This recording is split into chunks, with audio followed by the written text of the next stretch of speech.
दादू report AR Kamrani. Dadu जे murder criminal trial court Nadeem Badar Qazi जी अदालत में उमे रुबाब चांडियो जे पीउ मुख्तियार अहमद चांडियो, ॾाॾे करमुल्ला चांडियो ऐं चाचे काबिल चांडियो जे क़त्ल केस जी ॿुधणी थी।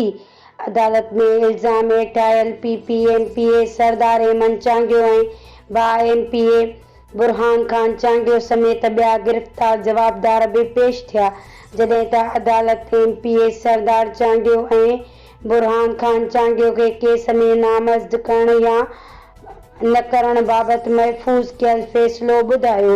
अदालत ॿिन्ही MPAs सरदार अहमद चांडियो ऐं बुरहान खान चांडियो खे केस में नामज़द कंदे ॿुधणी 25 सेप्टेम्बर ताईं मुलतवी कई।